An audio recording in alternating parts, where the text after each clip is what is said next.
Hello everyone. आज हम बात करेंगे learning through association, classical conditioning, सहचर्य द्वारा अधिगम और शास्त्रीय अनुबंध, जो कि B.Ed सेकंड सेमेस्टर के लर्निंग एंड टीचिंग वाला जो सब्जेक्ट है उसमें सेकंड यूनिट में थ्योरी वाले पोर्शन से ये है, जिसमें हम बात करेंगे क्लासिकल कंडीशनिंग की। ये एक लर्निंग का बहुत ही इंपॉर्टेंट प्रिंसिपल है जिसका जो प्रतिपादन किया है पेब्लो के द्वारा। देखो, जो पेब्लो है ना, वो रशियन साइकोलॉजिस्ट हैं। इन्होंने 1904 में इस सिद्धांत को प्रतिपादित किया था।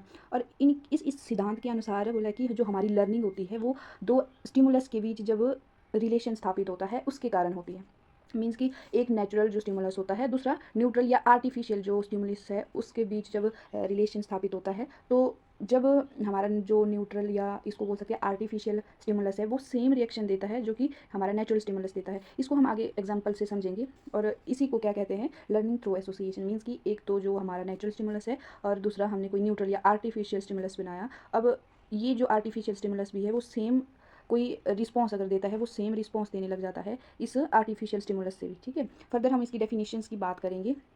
देखो, सिंपल सी बात है कि ये जो हमारा थ्योरी है वो क्या बोलने जा रही है। उसका बोलने का मतलब ये है पेब्लो के द्वारा कि जो भी हम मीन्स कि हम जिस प्रकार का व्यवहार चाहते हैं या कोई ऐसे चेंज चाहते हैं किसी जीव के व्यवहार में, तो उसके लिए हम एक प्रॉपर ट्रेनिंग देंगे, एक प्रॉपर प्रैक्टिस देंगे हर रोज़, जिसकी वजह से उसका जो नेचुरल व्यवहार भी है वो क्या होगा, चेंज हो जाएगा। मीन्स कि हम अपनी दिनचर्या में कुछ ऐसी चीज़ें करते हैं, वो हमारा नेचुरल प्रोसेस है, लेकिन कुछ ऐसे स्टिमुलस हमें दिए जाते हैं उससे जो हमारा जो हम डेली कुछ भी कर रहे होते हैं वो नेचुरल उसको भी चेंज किया जा सकता है। शर्त ये है कि उसको ऐसी ट्रेनिंग दी जाती है, ऐसे स्टिमुलस उसके सामने रख दिए जाते हैं।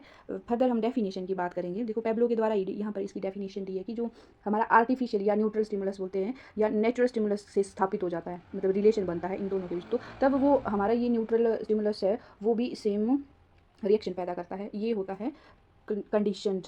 फर्दर हम बात करेंगे कि क्या है क्लासिकल कंडीशंस का जो हमारी इसका मीनिंग क्या है। सबसे पहले आपको हमेशा कोई भी चीज़ जाननी हो तो क्या उसके जो वर्ड है उनको तोड़ के आप पढ़ोगे तो ऑटोमेटिक आप लोगों को समझ आएगा कि फर्दर हम क्या उसमें ऐड कर सकते हैं। तो क्लासिकल का मीन्स की जो पारंपरिक है, मीन्स की वो नेचुरल है पहले की, वो जो स्टिमुलस होता है। फिर कंडीशनिंग, अब जो पहले चीज़ है अब कंडीशंस लगाई जाती है यहाँ। एसोसिएशन, अब इन दोनों में क्या होगा, एसोसिएशन स्थापित हो जाएगा। ये होता है क्लासिकल कंडीशनिंग एसोसिएशन। मीन्स की जब ये स्टिमुलस में एसोसिएशन हो जाता है तो वो दोनों सेम रिस्पॉन्स क्रिएट करते हैं, फिर हमें चाहे इस पुराने वाले स्टिमुलस की ज़रूरत नहीं पड़ती है। फर्दर हम बात करेंगे इसको जो अदर नाम है वो किस किस से जाना जाता है।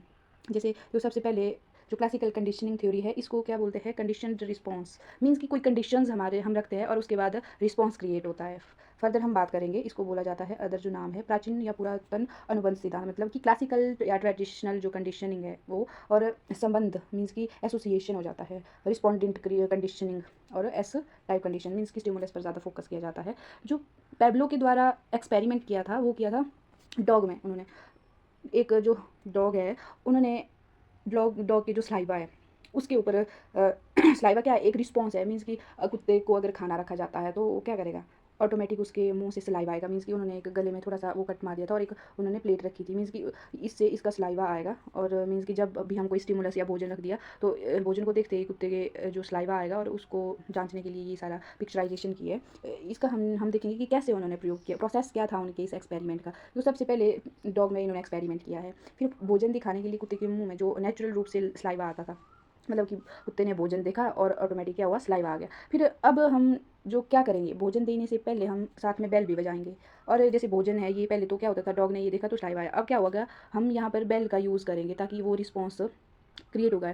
मीन्स कि मैंने पहले जब शुरू में बताया था कि ये बेल है, ये हमारा एक आर्टिफिशियल स्टिमुलस होता है और जो ये भोजन है ये हमारा नेचुरल स्टिमुलस होता है। ओके, अब घंटी बजाएंगे बार बार, ये प्रोसेस हम बहुत टाइम रिपीट करेंगे। मीन्स कि जब भी हमें डॉग को खाना देना होगा तो सबसे पहले क्या करेंगे, हम बेल बजाएंगे, उसके बाद खाना देंगे, बेल बजाएंगे फिर खाना देंगे, बेल बजाएंगे फिर खाना देंगे। तो ये हमने बहुत बार रिपीट किया। तो कुछ टाइम के बाद सिर्फ बेल बजाने से ही कुत्ते के जो मुंह से सलाइवा जो लार है वो आने लगी। मीन्स कि अब कुत्ते को मतलब कोई भी अगर वो बेल सुनता है तो उसको ऑटोमेटिक ये सिग्नल पहुंच जाता है कि उसको भोजन मिलने वाला है। इसी प्रोसेस को बोला है कंडीशनिंग। मीन्स कि कोई कंडीशन है हमारे सामने तभी मैं वो रिस्पॉन्स करूँगी। अब वो कंडीशन मुझे हर टाइम दिख रही है तो ऑटोमेटिक ही मुझे मेरे मन में ये सिग्नल चला जाएगा मेरे दिमाग में कि अब मुझे कोई चीज़ होने वाली है। ठीक है, तो इस जो पूरे प्रोसेस से क्या कंक्लूजन निकला कि जब भी बेल और भोजन के बीच संबंध हो गया, मीन्स कि ये बेल है और ये भोजन है, इन दोनों के बीच ये दो स्टिमुलस है। मीन्स कि नेचुरल स्टिमुलस और ये नेचुरल है और ये हमारा आर्टिफिशियल है। इन दोनों के बीच का जो रिलेशन स्थापित हो गया और फिर उसके बाद जो डॉग है उसने बेल को भोजन के रूप के, मतलब कि बेल जब भी बजाते तो उसको लगता कि एक संकेत मिल रहा है, एक सिग्नल मिल रहा है उसे भोजन के लिए। ओके, फर्दर हम बात करेंगे। फर्दर हम बात कि जो ये क्लासिकल कंडीशनिंग के जो प्रमुख तत्व है क्या क्या होता है। मीन्स कि एक प्रोसेस होता है, मतलब इसके प्रमुख तत्व एलिमेंट्स है ये, ठीक है। इसमें जैसे अनकंडीशनड स्टिमुलस मीन्स कि भोजन है, उसमें वो क्या है, अनकंडीशनड है, भोजन है, इसको हमने प्रेजेंट किया। अब जो डॉग है ना, ऑटोमेटिक जो ये हमारा स्टिमुलस है, ये ऑटोमेटिक ही क्रिएट करेगा रिस्पॉन्स, नेचुरली रिस्पॉन्स क्रिएट कर रहा है ये डॉग में, मीन्स कि भोजन यहाँ रखा और इस भोजन ने क्रिएट किया डॉग में रिस्पॉन्स, मीन्स कि अब उसके जो लार आएगी, ठीक है। सेकंड है जो अनकंडीशनड रिस्पॉन्स, मीन्स कि अब जो डॉग है उस वो भी बिना उसकी कोई अदर जो नेचुरल रूप से वो भी रिस्पॉन्स कर रहा है इस भोजन को, वो होता है अनकंडीशनड रिस्पॉन्स। अनकंडीशनड जो स्टिमुलस होता है कि मीन्स कि ये चीज़ रख दी, भोजन रख दिया, तो ये नेचुरल रूप से रिस्पॉन्स क्रिएट करेगा। और दूसरा जो अनकंडीशनड रिस्पॉन्स है, ये हम बिना मतलब कंडीशन रखे हम रिस्पॉन्स देंगे, मीन्स कि डॉग बिना कंडीशन के यहाँ पे रिस्पॉन्स देगा, उसने भोजन को देखा और उसके मुंह में सलाइवा आ गया। ओके, एक नेचुरल स्टिमुलस होता है। नेचुरल स्टिमुलस की बात जैसे कि पहले कर दी है कि घंटी की आवाज़ से लार का नहीं आना, जो कि कोई रिएक्शन नहीं देता है, वो होता है नेचुरल स्वाभाविक। ओके, कंडीशन स्टिमुलस ये है कि अब हमने क्या किया, पहले हम भोजन देते थे, फिर डॉग ने भोजन देखा और क्या हो गया, लार आ गई। अब हमने जो अपना न्यूट्रल जो स्टिमुलस ले आए, अब इस ये कंडीशन होगी, अब इसको जब हम बजाएंगे तो डॉग में क्या होगा, एक कंडीशन के बाद ही वो रिस्पॉन्स देता है, जैसे घंटी की आवाज़ सुनता है तो रिस्पॉन्स दे दिया, ठीक है। कंडीशन रिस्पॉन्स यही होता है कि कंडीशन रिस्पॉन्स ये कि उसने भोजन को देखा और उसने रिस्पॉन्स किया, तो कंडीशन स्टिमुलस भी होता है, यही बेल है, बेल एक कंडीशन रिस्पॉन्स है यहाँ पर, ठीक है।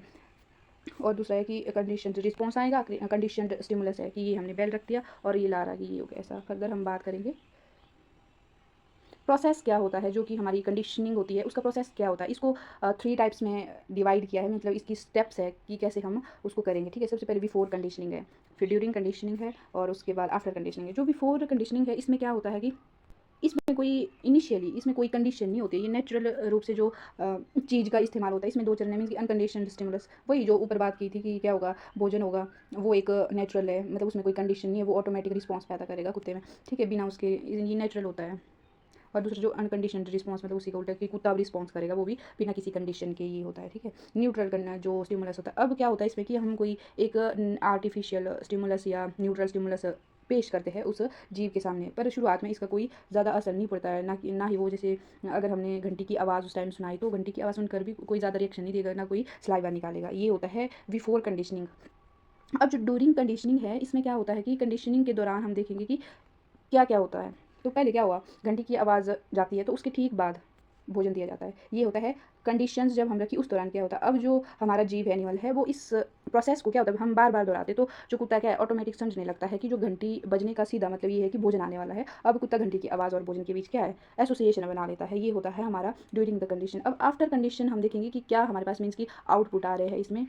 देखो, ये एक लास्ट स्टेज होती है हमारे जो कंडीशनिंग की है, इसमें अब भोजन देखे और सिर्फ जो न्यूट्रल चीज़ है उसके प्रति वो हम रिएक्शन देने लगते हैं, मीन्स कि बेल है, अब हम उसके प्रति रिएक्शन देने लगते हैं। जो कंडीशन स्टिमुलस होता है, पहले हम सिर्फ एक न्यूट्रल जो आवाज़ आती थी, मीन्स की न्यूट्रल स्टिमुलस है घंटी, उसकी बेल आएगी, उस वो आती थी, अब पूरी तरह से क्या हो गया, कंडीशन स्टिमुलस बन गया, क्योंकि अब जीव इसके साथ क्या होगा, कंडीशंस को पहचान लिया, मीन्स घंटी की आवाज़ आती है, अब रिस्पॉन्स करेगा वो घंटी की आवाज़ को सुनकर, ठीक है। अब ऑटोमेटिक क्या होगा, लार टपकेगी इससे, और ये प्रोसेस होता है, ठीक है। देखो यहाँ पर अब हम जो कंडीशनिंग है, क्लासिकल कंडीशनिंग के प्रिंसिपल को देखेंगे कि क्या है इसके प्रिंसिपल। जैसे कि सबसे पहले हम बात करेंगे हाई ऑर्डर कंडीशनिंग की। इसमें क्या होता है कि कोई जब एक बार कोई जीव किसी न्यूट्रल जो हमारा स्टिमुलस बेल थी, न्यूट्रल स्टिमुलस उस टाइम, ठीक है, उसके साथ कंडीशनिंग सीख जाता है, मीन्स कि बेल बेल हमने बजाई तो लार आएगी, वो होगी उसकी कंडीशनिंग, मतलब वो चीज़ सीख गया है कि बेल जब भी बजेगी तो इट मीन्स कि हमें खाना मिलेगा, ठीक है। तो उस जो हमारा ये कंडीशनिंग स्टिमुलस है बेल, इसी का यूज़ करके हम एक नए जो स्टिमुलस को यहाँ पर इंट्रोड्यूस करेंगे, मीन्स कि हमने यहाँ पर क्या किया, कोई नई चीज़ हमने यहाँ पर पेश की इसकी हेल्प से, तो इसे सेकेंड ऑर्डर कंडीशनिंग कहते हैं। इसको हम एग्जाम्पल से समझेंगे कि कैसे होती है ये। देखो, सबसे पहले फर्स्ट ऑर्डर क्या कि जो डॉग है, वेल की जब भी उससे सुनाई देगी तो लार टपकेगी, ये है फर्स्ट ऑर्डर। अब हाई ऑर्डर में जाएंगे तो अब यहाँ पर क्या हुआ, भोजन को हटा दिया और एक लाइट को हमने यहाँ पर जो सेकंड आर्टिफिशियल स्टिमुलस था उसको हमने पेश किया, और उसके तुरंत बाद क्या होगा, हमने बेल को बजाया, मीन्स कि पहले लाइट दिखाई, अब हम बेल बजाएंगे, लाइट दिखाई बेल बजाएंगे। तो ऐसा कई बार करने पर जो डॉग है वो लाइट और बेल में संबंध बना लेता है, मीन्स कि ये बेल है, ठीक है, पहले फिर ये लाइट है, इस लाइट को हमने पहले दिखाया, उसके बाद हमने बेल बजाई, तो इन दोनों के बीच एसोसिएशन या संबंध स्थापित हो गया। अब कुत्ता इस लाइट को समझेगा सबसे पहले कि लाइट जब देखेगा तो उसके जो मुंह से क्या है, सलाइवा आने लगता है, भले ही हम घंटी अब ना बजाए और ना भोजन हम वहाँ रखे। तो ये होता है हाई ऑर्डर, मीन्स कि उसी चीज़ के हेल्प से हम आगे, मतलब कोई फर्स्ट ऑर्डर है मीन्स कि उससे आगे हम कोई और चीज़ इंट्रोड्यूस करेंगे, वो होता है हाई ऑर्डर कंडीशनिंग। सेकंड है स्टिमुलस जनरलाइजेशन। स्टिमुलस जनरलाइजेशन में क्या होता है कि कोई जीव है कोई खास कंडीशनिंग रिस्पॉन्स के प्रति, जो कंडीशनिंग स्टिमुलस होता है उसके प्रति हम रिएक्शन करना सीख जाते हैं, तो उसे मिलते जुलते जो और भी स्टिमुलस है वो सेम प्रतिक्रिया देने लगता है उन स्टिमुलस में भी, और एक नए जो समान स्टिमुलस के बीच अंतर नहीं कर पाता है। मीन्स कि अब इसको उदाहरण से हम यहाँ समझेंगे कि कैसे होता है कि जनरलाइज करता है वो उसे उसके सेम जैसे स्टिमुलस दिखने लगेंगे तो वो वैसे ही उसमें रिस्पॉन्स करना शुरू कर देगा। मीन्स कि यदि कुत्ते को एक खास तरह की घंटी की आवाज़ पर ला टपकना सिखाया गया है तो उसे मिलती जुलती किसी दूसरी छोटी या टेलीफोन की या जार की जो आवाज़ बजर की जो आवाज़ है वो सुनकर भी ला टपकने लगेगी।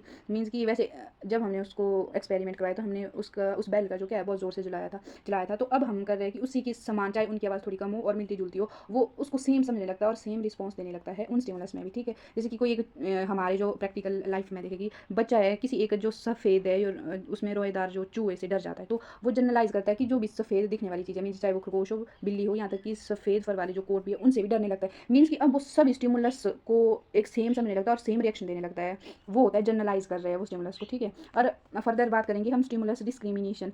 अब इसमें क्या होता है कि जो स्टिमुलस है उसको हम डिफरेंशिएट करने लग जाते हैं, यहाँ पर हम सीख जाते हैं। ये जनरलाइजेशन है जो स्टिमुलस का उसके ऑपोजिट है। इसमें क्या होता है कि जो जीव है कोई भी दो मिलते जुलते हमारे स्टिमुलस है उसके बीच क्या अंतर करना सीख जाता है, केवल उस स्टिमुलस के प्रति रिस्पॉन्स देता है जिसके साथ उसे भोजन मिला था, बाकी मिलती जुलती आवाज़ों पर वो कोई भी रिएक्शन नहीं देता है। इसको भी हम उदाहरण से समझेंगे कि कैसे हमने ये चीज़ की।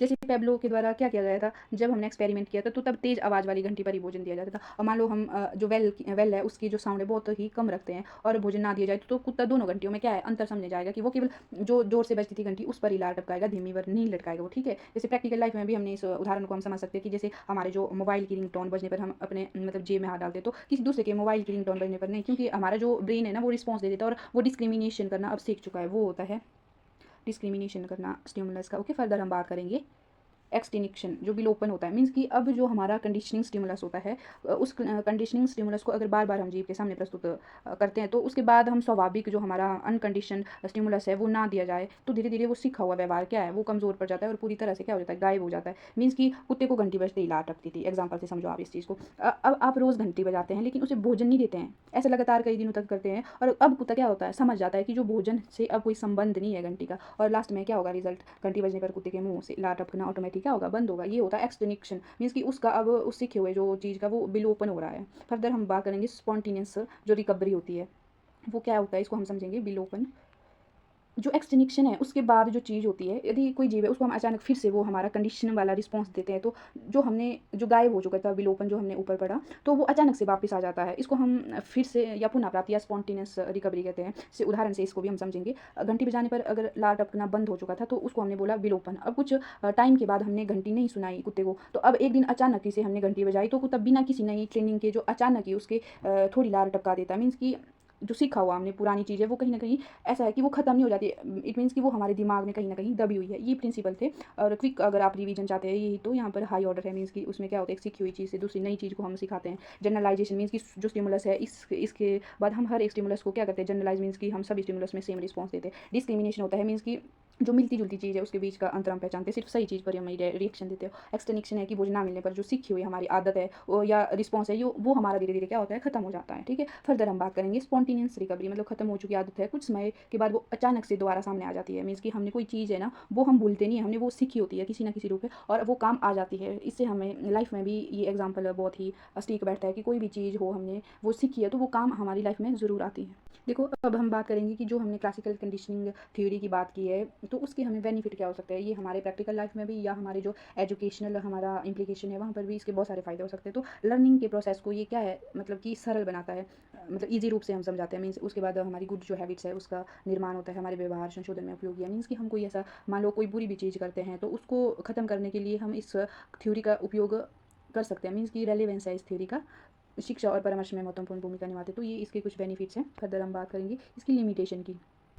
इसमें क्या है कि इसमें जो हम हमें क्या है केवल यांत्रिक प्रक्रिया है, मतलब कि इस प्रिंसिपल के अनुसार इंसान को एक मशीन समझा है। मीन्स कि हम स्टिमुलस दिखाते तो तभी हम रिस्पॉन्स देते हैं खुद ब खुद। मीन्स कि हम खुद क्या सोचते हैं उस चीज़ को नेगलेक्ट किया है यहाँ पर। दूसरा है कि इग्नोर कॉग्निशन, मीन्स कि हम अपनी जो हमारी इंटरनल थॉट है हमारी अंडरस्टैंडिंग है रीजनिंग पावर है और उसको ज़्यादा इंपॉर्टेंस नहीं दी है। हम केवल हमारी हैबिट से नहीं बल्कि हमारी सूझबूझ से भी सीखते हैं, ये इसकी लिमिटेशन है। फर्दर बात करेंगे कि जो limited application on humans, means कि पेब्लो का जो एक्सपेरिमेंट था वो किस पर था, भूखे कुत्ते पर। मीन्स कि इंसानों पर ये सिर्फ नीड जैसे भूख और लालच अपने के लिए काम नहीं करता। इंसान व्यवहार बहुत जटिल है, इंसानी व्यवहार बहुत ज़्यादा जटिल है। मीन्स कि हम सिर्फ इन एक चीज़ों से हम सीख नहीं सकते। अगर हमारे को कोई स्टिमुलस दिखाया जाता है तो तभी हम रिस्पॉन्स करके इंटरनली हम क्या सोचते हैं उस चीज़ को इग्नोरेंस में रखा गया है यहाँ पे। मीन्स कि इग्नोर किया गया है।